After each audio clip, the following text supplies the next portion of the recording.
만약에 일반 직장인 같은 경우 이제 종잣돈을 열심히 모아가지고 1억을 모았습니다. 네. 뭐 되게 어렵지만 열심히 모았어요. 네. 그럼 이 1억을 만약에 네. 투자를 한다면 네. 어디에 투자를 하는 게? 이런 이야기도 많이 하세요. 제가 지금 목돈이 있는데 뭘 해야 될까요? 라고 이야기를 주변에 많이 이런 상담 많이 하실 것 같아요. 엄청 많이 하죠. 제가 1년간 돈의 시나리오라는 책을 쓰기 전에 딱 1년 동안 1000명의 분이랑 상담을 했어요. 재무 설문지를 받고 그 사람의 자산 평가해주고 그리고 이 사람이 어떻게 했으면 좋겠다라는 조언을 1년에 해주는 거를. 1000명이면 하루에 3명. 그렇죠. 네, 하루에 2명, 3명씩. 그래서 일주일에 거의 하루 이틀은 상담하는 시간만으로 썼어요. 이틀에 한 20시간씩 카톡으로도 상담하고 이 시간을 썼거든요. 그때 이제 대기 이런 질문이 많잖아요. 지금 이제 돈을 모아놨는데 제가 뭘 할까요? 이런 이야기 되게 많아요. 그러면 제가 드리고 싶은 말씀은 돈을 모으는 과정 중에 내가 뭔가를 준비를 하고 있어야 된다는 거예요. 1억 원이라는 돈이 1억 원이라는 돈을 모을 때 아까 이야기했던 것처럼 주식을 100만 원 넣어놓고 계속 해봐야 된다는 거예요. 근데 해봤는데 내가 주식이 내 체질이 아니야. 그러면 이제 부동산 공부도 좀 해보고. 그러니까 모으는 과정 중에 내가 뭘 준비되어 있느냐가 중요한 거지. 그 모으는 과정이 없었다면 지금 1억 원의 돈을 어디에 투여해서는 안 된다는 거예요. 준비가 안 돼 있으니까. 그래서 1억 원의 돈을 모으는 과정 중에 일단은 준비를 해라. 내가 어떤 투자를 할 건지. 그게 훨씬 더 중요하다는 거예요. 그래서 1억이 있다면 어디에 투자하면 좋을까요가 1억이 있다면 1억이 있는 동안 내가 무엇을 준비했는지를 먼저 생각해 보라는 거예요.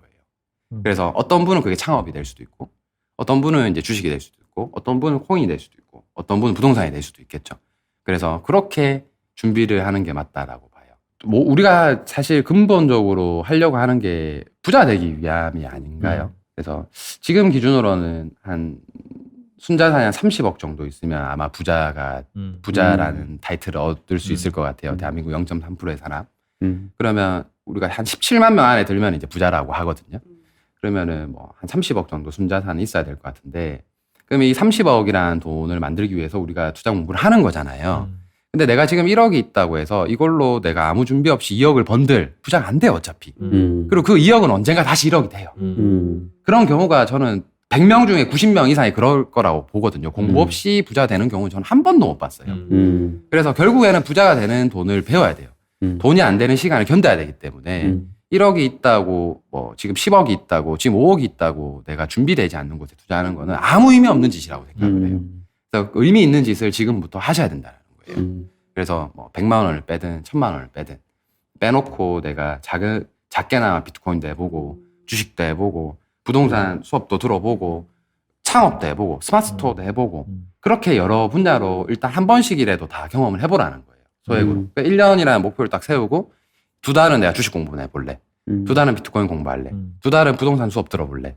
2달은 내가 창업 스마트스토어 수업 한번 들어볼래. 그렇게 해서 한 1년에 한 200~300만 원 내가 수업 듣는 돈, 그 다음에 내 시간 쓰는 돈, 뭐 찾아가는 돈, 그렇게 해서 200~300만 원 쓰는 게 훨씬 가치 있다는 거예요. 그리고 나서 내한테 어울리는 거를 3년, 4년 동안 계속 공부를 이어나가야 된다는 거예요. 그리고 내가 준비가 됐을 때 투자를 하면 된다는 거고. 그게 훨씬 더 중요한 것 같아요. 아까 단기 매매 같은 경우는 이제 계속 차트를 보고 있어야 되기 때문에 그 사실은 하기는 어렵잖아요. 그럼 직장인분들, 사실 이 방송 들으신 분들은 직장인분들이 많으시거든요. 혹시 그런 분들한테 추천하는 방법은 있으실까요? 자꾸 말을 왔다 갔다 해서 좀 죄송스럽긴 한데 직장인분들도 이제는 단기 매매를 좀 할 수 있어요. 아, 그래요? 어떻게 해요? 네, 왜냐하면 예전에 조금 나이가 있으신 분들, 주식을 대기 20년씩, 30년씩 하셔서 수익을 많이 내신 분들, 같이 투자자분들이 단기 매매가 안 좋다라고 이야기를 하는 이유는 그 당시에는 불과 한 15년, 20년 전만 해도 단기 매매를 하는 게 별로 안 좋았어요. 왜냐하면 아까 말씀드린 것처럼 차트를 보기 어려웠어요.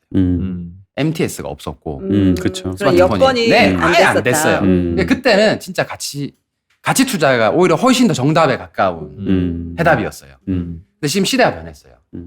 너무 좋아요. HTS 기능들이 제가 처음 시작했을 때보다도 너무 좋아요. 내가 얼마에 사겠다라고 전날에 주문도 걸 수 있고 다음날 얼마에 사겠다라고 얼마에 팔겠다라는 이런 시스템이 나온 게 얼마 안 돼요. 그럼 그 시스템이 없었을 때는 공부가 안 됐기 때문에 환경적 요소가 되게 많은 저항을 줬어요. 공부에. 근데 지금은 그게 돼요. 그래서 내가 기준을 공부하고 하는 게 되긴 돼요. 그래서 직장인분들도 단기 매매를 할 수 있어요. 요새 같은 시대에. 대신에 이제 기준을 만들고 장중에 보면서 대응하기가 좀 어렵다라는 거예요. 그러면 거기에 대한 수익률을 내가 포기하면 돼요. 내가 더 확실한 것만 하고 내가 더 안전한 것만 하고 내가 직장인이니까 난 전업투자자가 아니니까 대신에 그분들은 월급이 나오잖아요. 일반 사람들은 전업투자자 하시는 분들 아니면 직장 포기하고 주식을 하시는 분들은 그 리스크를 감수한 사람들이잖아요. 그러니까 더 많은 수익을 올리는 게 당연한 거예요. 이 단기 매매 전업투자자들이 뭐 월 20% 목표 수익이라고 하면 일반 직장에 다니는 사람들은 월 5% 여기서 만족하면 돼요. 그냥 그것도 크잖아요. 월 2%로도 만족할 수 있고 그래서 내가 할 수 있는 환경 안에서 만족하고 하면 돼요. 그 공부를 이어나가면 돼요. 그래서 지금은 직장인들도 충분히 단기 매매를 할 수 있는 여건이 있다라고 봐요. 옛날 분들이 자꾸 가치 투자자들은 차트나 단기 매매하는 사람 다 망한다 그러는데 실제로 제가 만나본 부자들은 단기 매매 부자들은 훨씬 많아요. 오히려 가치 투자자로 부자가 되신 분들은 지수가 좋았을 때 서브프라임 때 내가 뭐 사업을 접었는데 공장 접고 막 50억 정도 있어가지고 주식 시작했는데 이게 200억이 된 거야. 그래서 나 가치 투자자 200억이야. 계속 그걸로 이야기를 해요. 그게 끝인 분들은 실제로 많아요. 실제로 많아요. 그렇게 해서 뭐 유명하신 분들도 좀 있고. 그래서 어쨌든 그런 것들이 실력은 아니잖아요. 일반 사람들이 할 수 있는 건 아니잖아요. 그래서 그거에 대한 환상이 저는 오히려 좀 더 깨져야 된다라고 생각을 해요. 물론 그래서 가치 투자가 안 좋다라는 건 아니지만 거기에 대한 환상만 쫓아서 나도 뭐 몇천만 원으로 수천억 자산가가 될 수 있네라는 환상은 안 가지셨으면 좋겠어요. 한두 종목 뭐 잘 공부해가지고 이걸로 엄청 부자가 돼야지. 모든 투자물에는 운으로 번 부자들이 존재를 해요. 지수가 뭐 투자물이 원사이드로 계속 오를 시기가 잘 타면 예를 들어서 요번에도 그 제가 아시는 분도 부동산 하나도 모르셨던 분인데 21년도에 디벨롭을 시작하셔서 짓고 팔고 하셔가지고 지금 거의 한 100억대 자산가가 되셨거든요. 근데 이분이 뭐 부동산의 경기에 대해서 뭐 투자물에 대해 잘 아는 거 아니에요. 그냥 그 시기에 좋게 시작을 해서 지금 이렇게 된 거예요. 그럼 이분은 지금 이제 대부분 이제 안 하시려고 하시더라고요. 근데 이렇게 되는 경우도 있고 또 누군가는 또 코로나 위기 저점일 때 그때 내가 운이 좋게 목돈이 너무 많이 생겨가지고 그때 내가 그 돈을 다 넣은 거예요. 근데 그게 그냥 가만두고 있었는데 3배씩 오르고 4배씩 올라서 20억, 30억 번 사람도 있다라는 거예요. 그러니까 그런 부자들이 어떤 투자물이든 존재를 한다라는 거예요. 근데 그걸 보고 내가 투자를 해서 나도 그렇게 될 수 있다라는 생각을 하면 안 된다라는 거예요. 그래서 그런 사람들이 하는 교육이나 이런 거는 좀 피하는 것도 좋은 방법이에요. 또 지금 워낙에 이제 코스피 지수가 잘 나가다 보니 네. 좀 운이 좋게 네. 되게 이렇게 사놨는데 이게 그 흐름을 잘 타서 돈을 확 버는 네. 경우도 상당히 많이 있거든요. 맞아요. 그런 거 보면 어떻게 보면 알고 투자를 한 게 아니라 네. 그냥 운이나 아니면 모르고 그냥 타이밍이 좋아서 샀는데 이게 수익을 네, 보는 맞아요. 경우가 있어요. 네, 이런 맞아요. 경우 염려가 되시겠죠. 네. 제가 돈을 상담하는 일을 하고, 그다음 돈을 가르치면서 돈을 이렇게 공부하다 보면 전 재산을 다 잃을 정도의 경제적 타격을 입는 분들이 계세요. 투자를 통해서. 주식을 해서 전 재산을 다 날리거나 아니면 뭐 예전에 비트코인을 통해서 뭐 빚이 엄청 생기거나 특히 젊은 친구들. 뭐 요새 대출도 잘 되고 하니까 마통 땡기고 뭐 땡기고 해서 하다가 다 망했던 친구들 되게 많이 봤거든요. 근데 그런 친구들의 공통적인 특징이 뭐냐면 아까 말씀하신 것처럼 모르고 얻은 수익이 다 있었어요. 자기 그릇보다 훨씬 더 많은 수익을 한번 본 경험이 있는 거예요. 그래서 이런 장을 저는 대기 경계라고 이야기를 하는 이유가 지금 같은 장은 저도 15년 하면서 처음 보는 장이에요. 이런 말도 안 되는 장은. 그러니까 경기가 되게 안 좋은데도 지수만 날아가는, 주식만 날아가는 이런 장, 저도 처음 보는 장인데 이 장이 평생 지속되진 않잖아요. 그렇죠. 지금 버는 돈으로 내가 만약에 20억, 100억을 벌지 않는 이상이라면 어차피 지금 버는 돈이 내가 부자로 되는 돈은 아니라는 거예요. 그럼 내가 부자로 되는 돈을 공부해라는 거예요. 이 시간에. 적은 돈으로 큰 돈을 버는 과정은 누구나 다 있어야 되는 과정이라고 봐요. 물론 운이 좋아서 이 타이밍에 바로 부자까지 가는 사람들도 있어요. 그래서 예전에는 그런 사이클이 되게 많이 일어났었어요. 특히 지금 가치 투자로 몇백억을 버신 분들은 그분들의 재산은 대부분 2000년도 때 초반까지 다 만들어진 자산들이에요. 그러니까 IMF 한번 잘 타고 IMF 때 주식 할 거 없어 주식 시작했는데 이게 대박 나 10배씩 20배씩 오르고 그래서 주식으로 돈이 되네? 근데 IT 버블이 또 일어났잖아요. 그 IT 버블을 또 잘 탄 거예요. 두 번의 사이클 5년 만에 나온 그 두 번의 사이클을 잘 타서 재산이 1000배가 되고 10,000배가 되고 뭐 1억이 1,000억이 되고 뭐 2,000억이 되고 이런 부자분들이 되게 많거든요. 근데 잘 보면 그분들의 재산이 2000년도 때 중반에 이미 몇백억, 몇천억이었는데 지금도 몇백억, 몇천억이에요. 재밌죠? 왜냐면 그때 그렇게 자산을 10배, 100배씩 올릴 수 있는 실력이 있었는데 지금은 왜 재산이 그대로일까요? 더 많이 늘어나야 맞아요. 몇 조씩 가야 거잖아요. 되잖아요. 그러면 아니면 몇백억이었던 사람 최소 1,000억은 가야 되잖아요. 근데 왜 계속 몇백억을 가요?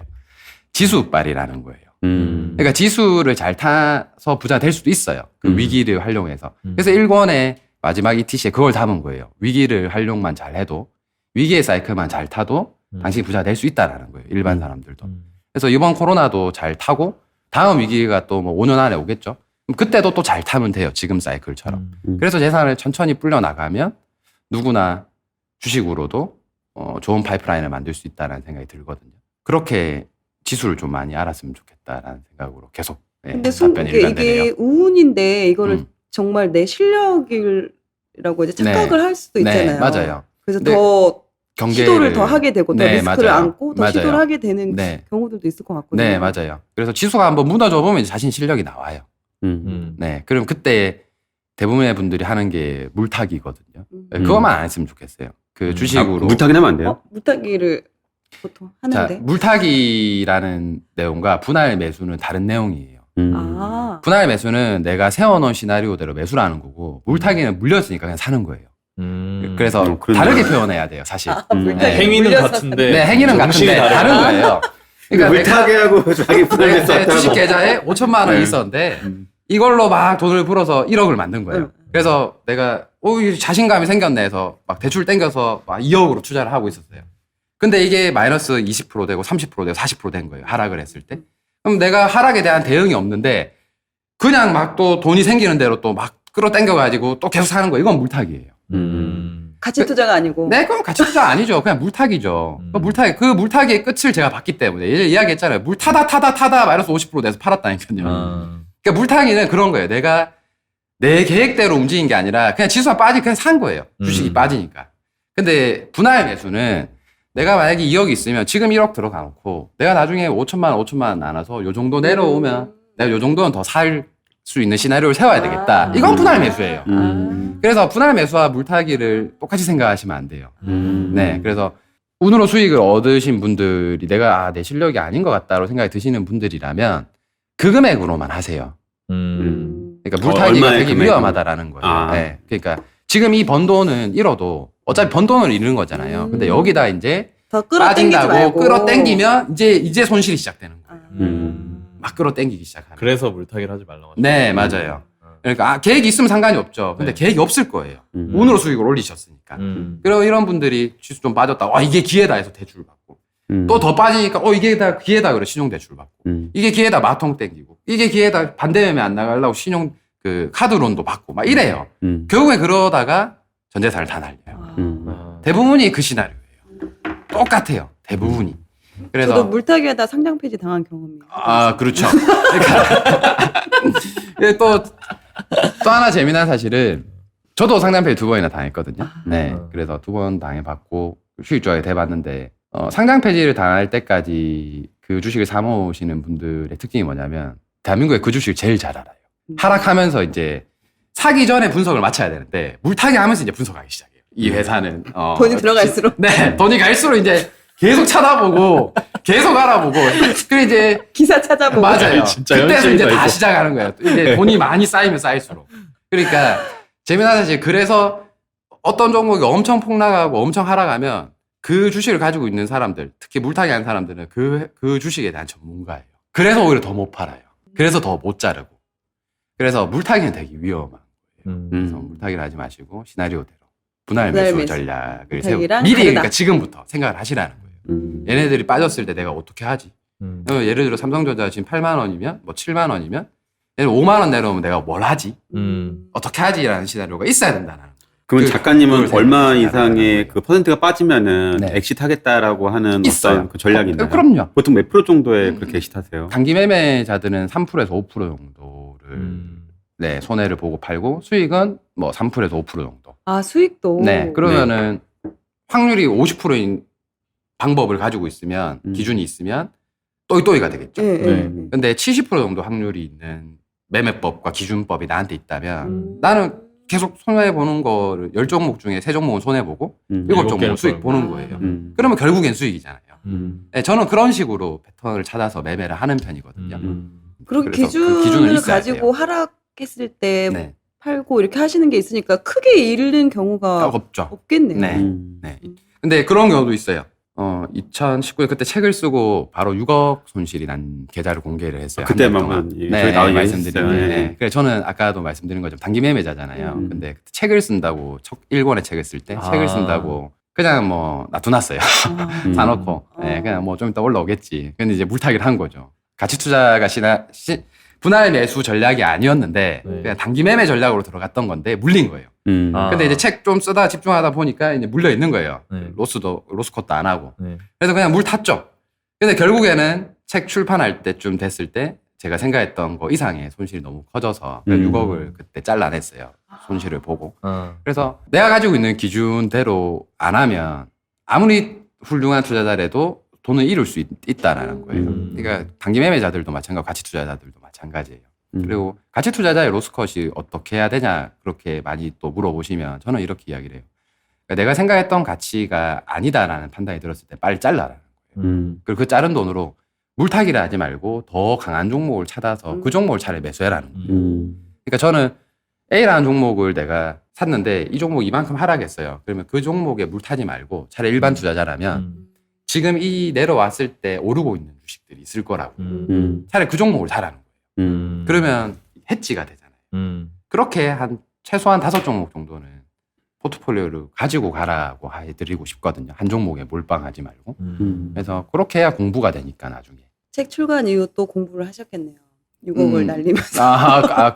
그렇죠. 근데 그 전에 그해 벌었던 돈이라서 크게 스트레스는 안 받고 일단은 팔긴 팔았는데 저는 전 재산의 30%를 날려본 적도 있고요. 단기 매매하다가.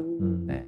그래서 절대 안 빠질 것 같다는 종목이 있었는데 한라홀딩스 옛날에 만도라는 주식이었는데 그 종목에 제가 이런 경우도 있었어요. 그때 제 재산이 전 재산이 5억인가 였을 때였어요. 근데 제가 신용을 땡겨서 10억치를 샀거든요. 그러니까 로스콜 3%를 봤어요. 그래서 그 달에 벌었던 돈 3천만 원을 날리겠다라는 마음으로 이제 매수를 한 거예요. 금액대도 기억나요. 10만 원대 부근에 샀고 제가 10만 5천 원에 팔라고 했어요.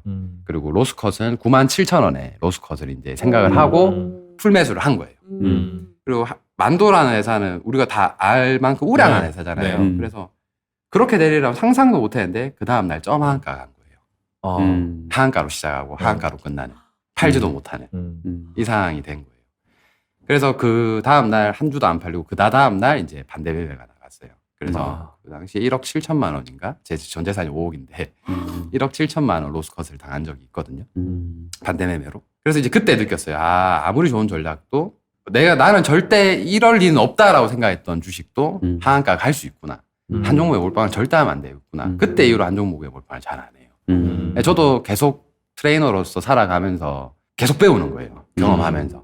그래서 어쨌든 그렇습니다. 되게 안타까운 게 작년에 시장이 다 올랐잖아요. 네, 맞아요. 주식, 부동산, 비트코인 다 엄청 많이 맞아요. 올랐는데 그 안에서 그걸 맞아요. 못한 사람들이 있어요. 맞아요. 그 사람들은 지금 뭐라도 내가 뭐 다 그것도 흔히 그 사람들 얘기하는 얘기가 돈이 쓰레기다. 뭐냐면 돈의 가치가 되게 뭐 의미가 없으니까 의미가 없다. 또 요새 되게 슬프게 벼락거지다 이런 얘기를 하잖아요.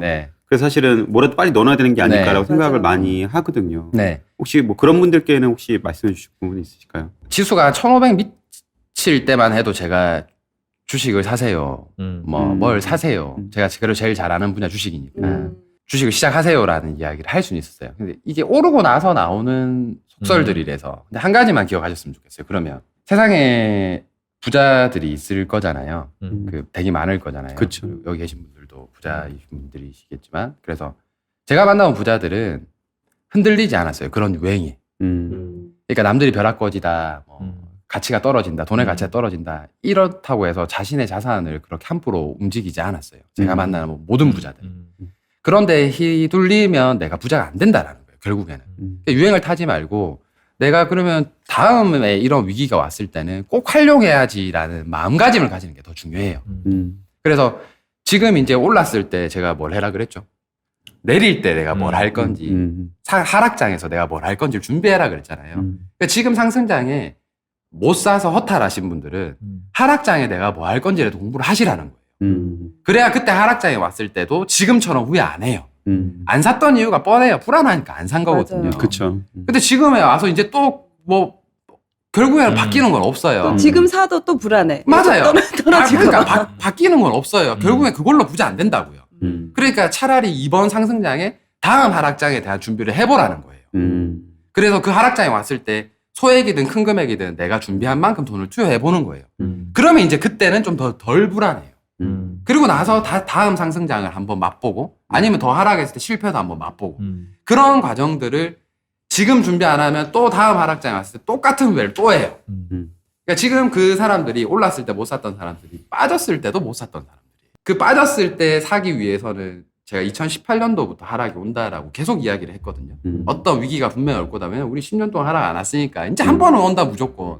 2017년도가 1년 동안 상승만 하던 시기였어요. 지수가. 근데 그때 되게 지금과 비슷한 질문들을 되게 많이 했어요. 1년 동안 지수가 상승하니까. 아, 대표님 지금이라도 뭘 안 하면 안 될 것 같아. 그때는 지수랑 부동산이랑 같이 상승했을 때요. 그래서 뭘 해도 내가 안 했으면 되게 후회했던 시점이었거든요. 근데 그때 안 했던 사람들한테 하락을 준비해라 그랬는데 그 하락을 준비했던 사람들이면 요번에 그 코로나 위기가 왔을 때 내가 생각했던 하락 시나리오대로 수익을 잘 냈겠죠. 그 2년 동안 내가 아무 짓도 안 하고 아무 투자도 안 해도 현금 만들고 있더라도 결국 내가 생각했던 위기가 왔을 때 투자를 했으면 지금 되게 큰 수익을 보고 상승장을 즐긴단 말이에요. 하락장을 내가 준비를 했으니까. 그래서 지금 또 상승하고 있을 때 하락장을 준비 안 하면 다음 상승장이 와도 똑같은 이야기 또 하는 거예요. 그러니까 이제부터라도 바뀌었으면 좋겠어요. 그러니까 사람들이 되게 많이 이제 관심은 가져요. 주식을 해야지, 비트코인을 해야지, 부동산을 해야지 되게 관심은 많이 가지는데 결국에 하는 질문은 똑같아요. 뭘 사야 돼요? 어떻게 사야 돼요? 나는 모르겠는데 누가 좀 알려주면 안 돼요? 결국엔 이거예요. 근데 그렇게 하면 안 된다는 거예요. 기준을 만들고 내 시나리오를 세우는 게 더 중요하다는 거예요.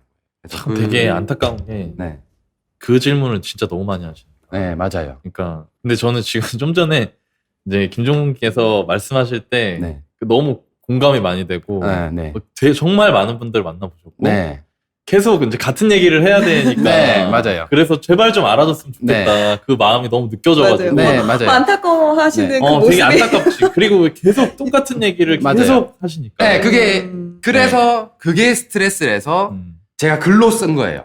그 책이 1권이었어요. 이거는 봐라 그냥 나한테 질문하지 말고 내가 쓴 글부터 읽고 나하고 이야기하자. 그걸 써놓은 게 원고가 현열이가 보고 형 이거 책으로 만들어요. 이렇게 해서 동공무용 처음이라는 책이 나온 거예요. 그분들이 물어보는 질문의 결국에 끝에는 그게 있더라고요. 맞아요. 저도 가끔 그런 질문 받는데 다시 기회가 올까요? 맞아요. 근데 부동산에 대해서도 이제 그렇게 물어보잖아요. 근데 사실 어디 살까요? 그건 있어. 부동산은 길어요. 부동산은 사이클 자체가 길기 때문에 그거에 대한 상실감이나 이런 게 클 수 있거든요. 주식은 어때요? 주식도 사이클이 큰 편이긴 해요. 네. 그런데 한 번의 위기가 오면 다음 위기는 좀 빨리 와요. 첫 번째 위기가 10년 사이클이라면 두 번째 위기는 5년 사이클이에요. 그래서 아까 이야기했는 것처럼 제가 말씀드린 것처럼 저는 버블이 더 쌓여서 차라리 더 많이 갔다가 차라리 한 4천까지 갔다가 그리고 한 번에 하락이 산이 높으면 골이 깊잖아요. 그렇죠. 빨리 많이 올라야 빨리 많이 떨어지거든요. 그래서 저는 더 많이 올랐으면 좋겠어요. 왜냐하면 다음 하락을 또 준비를 하고 있으니까 지금부터. 그래서 올라가는 거는 준비 내가 뭘 할 건지는 잘 모르더라도 나중에 다시 지수가 한 2,000 밑으로 내려왔을 때 4,000까지 갔다가 한 2,000 밑으로 내려왔을 때면 지금 요번에 코로나 위기를 잘 복귀를 해서 그때 산 수익은 또 좋은 수익으로 전환을 시킬 수 있으니까 주식도 사이클이 가치 투자의 사이클은 좀 길어요. 10년 정도. 서브프라임이 2006년도, 7년도, 8년도에 그 지수가 하락하면서 왔으니까 그 다음 사이클이 그러면 2017년도, 18년도였는데 빨리 안 왔잖아요. 근데 결국 이게 2020년도 3월이 돼서야 왔는 거기 때문에 그래서 10년 만에 온 위기였고 그 위기를 잘 활용을 했으면 이제 다음 위기는 5년 사이클 정도로 생각을 하거든요. 그래서 2025년쯤에 또 한 번의 위기가 오지 않을까. 그러면 그 위기가 빨리 오려면 지금 많이 올라야 빨리 온다. 2024년에 올 수도 있고 3년에 올 수도 있고 그래서 저는 좀 많이 빨리 올랐으면 좋겠다라는. 늦게 시작하신 분들은 이제 관심 가지신 분들은 좀 기다리셨으면 좋겠다. 네, 차라리 현금을 가지고 공부하고 내가 그러니까 지금 어차피 어떤 종목을 사라 그래도 100만 원, 뭐 더 많이 사야 1000만 원, 뭐 요 정도가 대부분일 거예요. 맞아요. 확신이 없으니까. 네, 확신이 없으니까 어차피 그래요. 어차피 그 돈이 맞아요. 내가 많이 벌어봐야 얼마 안 돼요. 네, 안 돼요. 그래 차라리 내가 나중에 큰 돈을 굴린다라고 생각을 하고 지금 확신을 가지는 게 더 중요하다라는 거예요. 지금 공부를 해야 그 위기가 왔을 때 내가 최소 1억도 넣어보고 5천만 원도 넣어보고 내 확신을 믿고 그렇게 이제 투자를 할 수 있으니까 그래서 그 확신을 가지는 거를 저는 지수로 봤으면 좋겠다라는 거예요. 그래서 그 지수를 활용한 공부법을 좀 공개를 해뒀어요. 또 비슷한 시기에 좀 비슷한 방법과 돈으로 투자를 해도 누구는 돈을 벌고 누구는 돈을 잃는 경우가 많은데 요 그 기준이 말씀하신 것처럼 그런 뭐 경험이나 그런 방법들의 차이일까요? 그런 기준의 차이? 투자를 해서 누군 돈을 벌고 누군 돈을 잃는 거는 당연한 것 같아요. 세상 사람들이 다 투자로 돈을 벌면 대한민국의 세상에 가난이라는 단어가 있어서는 안 되겠죠. 대부분의 사람들이 아마 돈을 잃을 거예요. 그래서 100이 투자하면 90명 이상은 사실 돈을 잃겠죠. 지금같이 모든 투자물이 원사이드로 상승하지 않는 이상이라면. 그래서 이런 장이 저도 아까 15년 만에 처음 보는 장이라고 말씀드렸던 것처럼 이 장이 계속 지속되진 않아요. 수익을 내고 안 내고가 중요하지는 않는 거예요. 저는 그때 처음에 나왔을 때 말씀드렸던 것처럼 7년을 돈을 잃었어요. 7년을? 네, 7년을 돈을 그때 잃었어요. 많이 초기 얘기했어요. 7년을 돈을 잃었어요. 그래서 시작하시고 처음. 네, 처음에 시작하고 돈을 7년 잃었어요. 7년 동안 돈을 잃었을 때, 물론 큰 돈을 잃은 건 아니었죠. 7년을 돈을 잃었을 때, 나는 돈을 잃었으니까 나 실패한 투자자예요. 내가 공부하는 거 의미가 없어라고 생각을 했다면, 그리고 남의 말만 듣고는 돈을 7년 동안 못 잃어요. 그 전에 접어요. 남의 말 듣고 투자를 해서 돈을 잃으면 그 전에 무조건 접어요. 7년을 버틴다는 7년을 버틴다는 거는 그러니까 물론 읽기만 한 건 아니죠. 읽고 벌고를 했는데 결국에 꾸준히 돈을 못 벌었던 기간이 7년이에요. 그러면 그 7년 동안 제가 버틸 수 있었던 거는 제가 하는 모든 투자 행위는 제 기준으로 제가 만든 거였어요. 물론 이제 주변에 아이디어를 주신 제가 존경하는 주식 투자자분들이 계세요. 그래서 그분들의 힌트도 얻었고 그분들한테도 아이디어도 되게 많이 얻었지만 결국에 그 기준을 가지고 실행하고 투자했던 거는 소액부터 제가 했는 거니까. 그러면 그런 투자 방법을 알게 되는 데까지 제 기준에 어울리는 투자 방법을 확립할 때까지 7년이 걸렸어요. 근데 재미난 사실은 7년이 지나고 나서 제가 부자가 되는 데까지 걸린 기간이 4년밖에 안 돼요. 네, 순자산 20억, 그때는 20억 정도가 있으면 부자라고 했거든요. 그래서 상위 0.3% 16만 3천만 원에 드는 사람들까지 가는데 4년밖에 안 걸렸어요. 2천만 원으로. 그래서 기준이 더 중요하다라는 거예요. 내가 그 기준을 어떻게 만들 건지. 그래서 그 7년이라는 시간, 즉 돈이 안 되는 시간을 견딜 수 있어야 부자의 돈을 벌 수 있다라고 저는 생각을 해요. 그게 주식이든 창업이든 부동산이든 뭐든. 그 시간을 조금 견디는 사람이 되는 게 더 중요한 거지. 지금 당장 돈을 잃는 사람이 좋다, 버는 사람이 좋다라는 게 의미가 있다라고는 생각은 안 해요. 그럼 이런 사람은 절대 투자하지 말아라 하는 그런 유형이 있나요? 투자를 안 했으면 하는 사람은 있어요. 그 어떤 사람들이냐면 투자를 되게 오래 했는데 되게 큰 돈으로 잃지도 벌지도 않으신 분들이 계세요. 네, 그런 분들이 존재를 하거든요. 그러니까 그럼 자기 자금만 거의 계속 지키는 방식으로만? 네, 그 자금을 맞아요. 자기 자금, 땄다 잃었다 하는 분들이 계세요. 근데 이분들이 왜 조금 더 많이 위험하냐면 아집이 많이 쌓여 계세요. 네, 이런 분들이 특히 그 전문가로 활동하시는 분들이 이런 분들이 좀 많아요. 투자는 잘 못하는데 아는 거 많으신 분들이 있거든요. 실제로 투자해서 얼마 벌었네라고 하면 번 건 없어요. 근데 아는 건 되게 많아요. 그래서 벌지도 못하고 잃지도 못하는데 지수가 빠지면 맨날 스트레스 받고. 저는 차라리 그런 분들한테 차라리 전문가로 가세요. 차라리 기본 교육을 알려주고 투자를 하지 말고 차라리 그걸로 해서 창업을 하고 그걸로 해서 자기가 훨씬 더 잘 자기 길을 걸어갈 수 있는데 특히 그런 끼가 보이는 사람들이 있는데 이걸 끝까지 못 놓고 있는 사람이 있어요. 그래서 여기 자꾸 신경을 쓰는 거예요, 투자에. 내 끼는 여기에 있는데. 그래서 그런 분들을 조금 아쉬워요, 보고 있으면. 그래서 꼭 내가 한 분야로 인해서 성공을 한다라는 확신을 가지고 그 분야를 계속 파는 것도 전 좀 미련한 짓인 것 같아요. 그러니까 다양하게 해보고 그 중에 찾는 게 좋은 거지. 안 되는 걸 붙들고 있지 말라는 거예요. 시간도 안 되고 성향도 안 되는데. 특히 바쁜 직장인들이 무슨 뭐 단기 매매를 한다고 테마주 매매를 한다고 뭐 상따를 한다고 아침에 회의 시간에 장도 못 보면서 그걸 공부하고 앉아 있는 거예요. 그리고 될 리가 없죠. 그러니까 일치도 벌지도 큰 돈을 안 넣으니까 일치도 벌지도 않은데 실력도 안 늘고 의미 없는 공부를 하는 거예요.